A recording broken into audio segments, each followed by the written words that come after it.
भस्मासुर की महाबली। बंद करो ये जय जयकार। ये जय जयकार हमारे क्रोध को और भी भड़का देती है।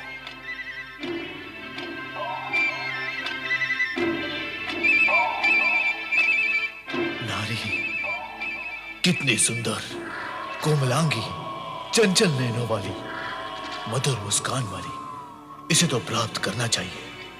अब मैं जगत की सबसे सुंदर नारी को अपनी महारानी बनाऊंगा और ये जितने भी देवता ऋषि मुनि हैं, इन सबको समाप्त कर दूंगा।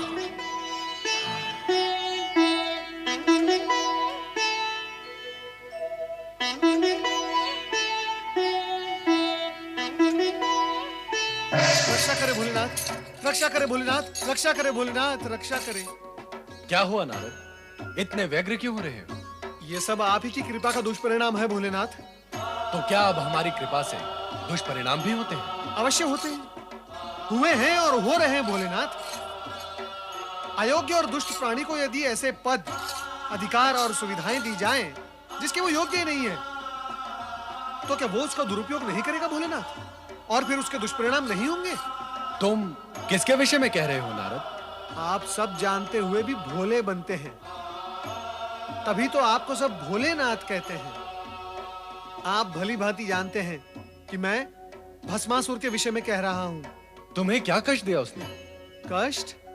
भोलेनाथ, वो मेरे सर पर हाथ रखने चला था। फिर तुमने क्या किया नारद? प्राण बचाकर भागने के अतिरिक्त मैं करता भी क्या माता? भोलेनाथ, मेरे प्राण तो जैसे तैसे बच गए, किंतु उस दुष्ट असुर ने मृत्यु का नंगा नाश ही आरंभ कर दिया था। भोलेनाथ, वो दुष्ट असुर निर्दोष प्राणियों को भस्म की ढेरी बनाता जा रहा है। भोलेनाथ, मेरी समझ में नहीं आता भोलेनाथ, आप क्यों दे देते हैं वरदान ऐसे दुष्ट प्राणियों को जिसके वो योग्य ही नहीं होते? आपकी कृपा और वरदान का कितना अनुचित लाभ उठा लेते हैं ये दुष्ट असुर। माता, भोलेनाथ, मुझे तो लगता है वो संपूर्ण सृष्टि में प्रलय ही मचा देगा। मैंने तो पहले ही कहा था कि ऐसा वरदान पाकर यह असुर उत्पात अवश्य करेगा। इस जगत में ऐसा कौन है जिसने वरदान, अधिकार, पद और सुविधाएं पाकर उत्पात न किया हो? सबके सब आप जैसे कल्याणकारी और भोले भंडारी तो है नहीं भोलेनाथ। पता नहीं क्या स्थिति होगी निर्दोष जन की। चिंता न करो नारद, हम शीघ्र ही इस अनर्थ को रोक देंगे। भस्मासुर, तुरंत उपस्थित हो जाओ।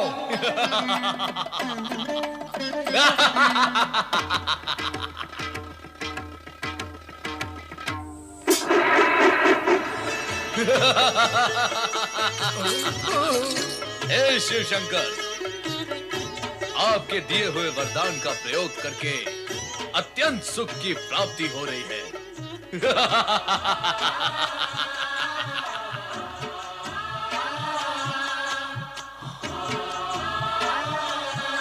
ये सुंदरी कौन है?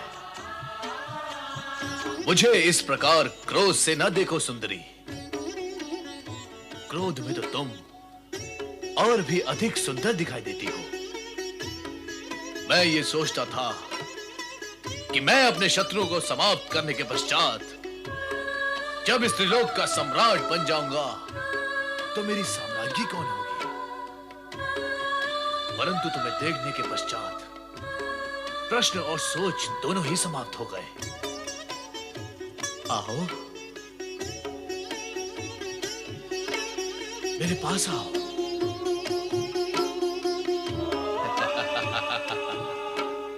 मैं इंद्र को भस्म करके तुम्हें स्वर्ग के सिंहासन पे बिठाऊंगा।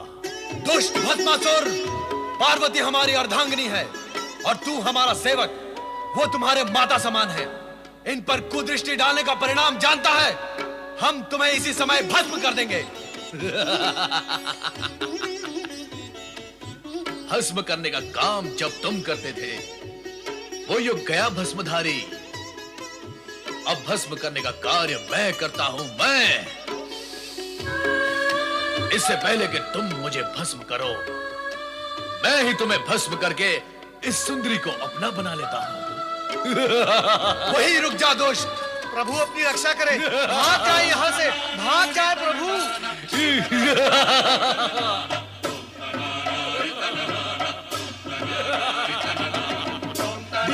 भस्मासुर,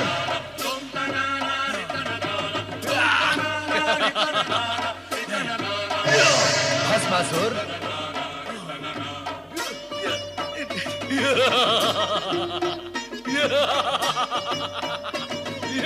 भस्मासुर,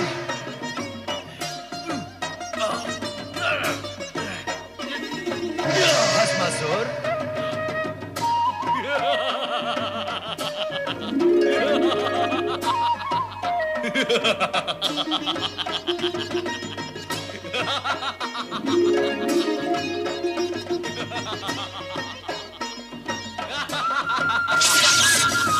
नारायण नारायण। अयोग्य प्राणी को अधिक अधिकार देने का परिणाम सदा दुखदाई होता है। देवेश्वर, आप ही से वरदान पाया है और अब आप ही को भस्म करने पर तुला हुआ है ये दुष्ट प्राणी। नारायण नारायण। अब तो मुझे ही कुछ उपाय करना होगा।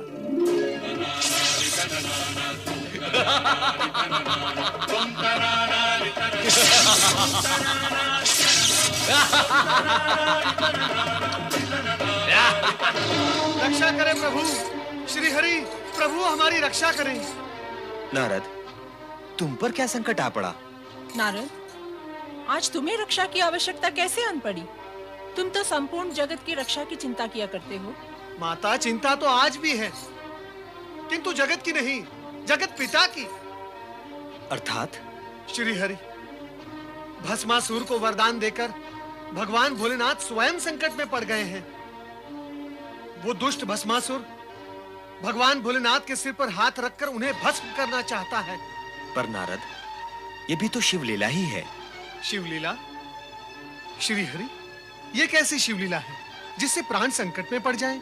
नारद, शिव ऐसी ही लीला करते हैं कि जगत के सारे प्राणी इस सत्य को जान और मान लें कि अयोग्य प्राणी को अधिक अधिकार और वरदान देने से जगत को दुष्परिणाम भोगने पड़ते हैं।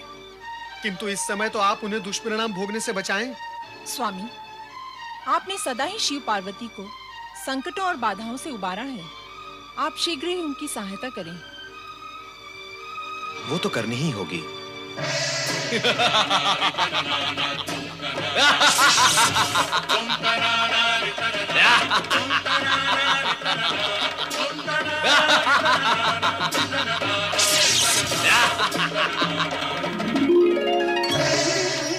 ये सब क्या हो रहा है स्वामी?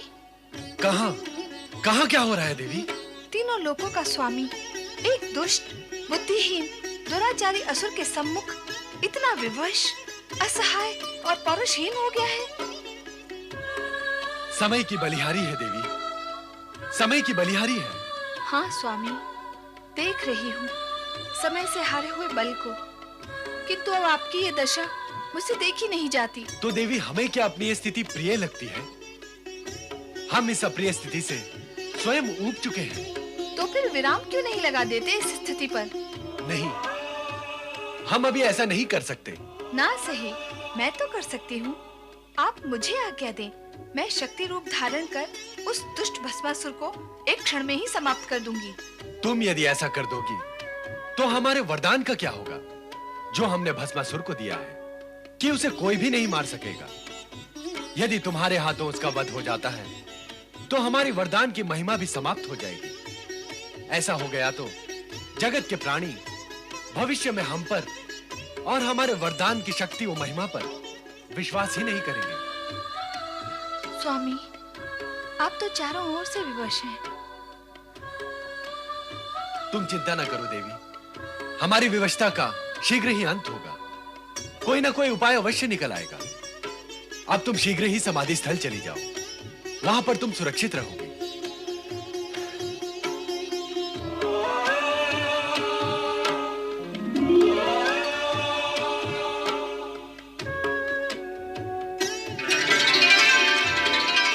कहाँ है शिव शंकर? कहाँ है महादेव?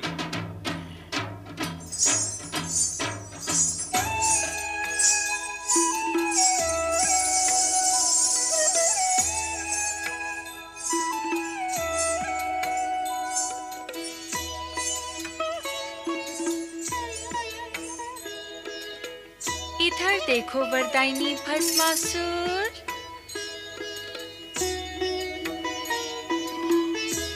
ध्यान से देखो।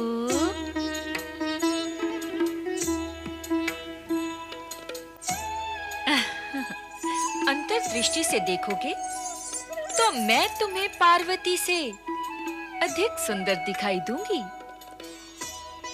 मैं त्रिभुवन मोहिनी हूँ।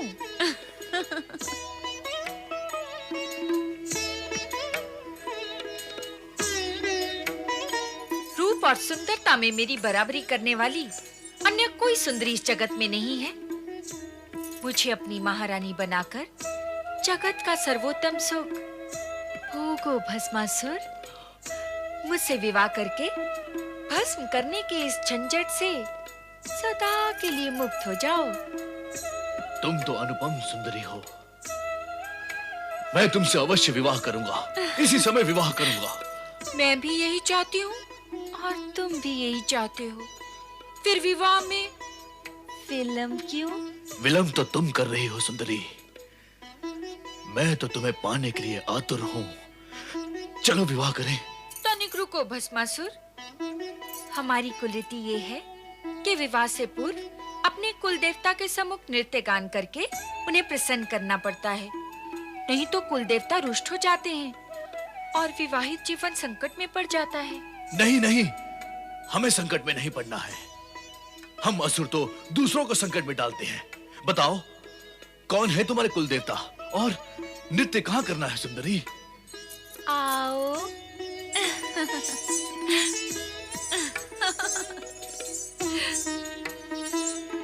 ये वट वृक्ष हमारे कुल देवता हैं। तुम मेरे होने वाले पति हो। हमारी कुल रीति के अनुसार कुल देवता को प्रसन्न करने के लिए तुम्हें उसी भांति नृत्य करना होगा जैसे कि मैं करूंगी। बोलो, करोगे ना? अरे तुम कहोगे तो नृत्य क्या, मैं कुकृत्य भी करूंगा। चलो शीघ्र नृत्य आरंभ करते हैं ताकि नृत्य करके हम शीघ्र विवाह कर सके। तो चलो नृत्य गान आरंभ करते हैं। गान? क्या हुआ, रुक क्यों गए? मैं नृत्य तो कर सकता हूँ परंतु गान नहीं गा सकता। क्यों? मेरा कंठ बेसुरा है। यदि मैंने बेसुरा गीत गाया तो मेरे जाति वाले असुर ये समझकर यहाँ पर आ जाएंगे कि मैं उन्हें पुकार रहा हूँ। नहीं, मैं गाना नहीं गा सकता। अभी अभी तो कह रहे थे कि कुकृत्य भी कर सकते हो। कुकृत्य करना तो हमारा कुल धर्म है सुंदरी, परंतु मैं गीत नहीं गा सकता। तो ठीक है, तुम केवल नृत्य करना, किंतु उसी भांति जैसे कि मैं करूं। वैसा ही करूंगा। चलो शीघ्र नृत्य आरंभ करते हैं ताकि हम शीघ्र विवाह कर सके।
Ah!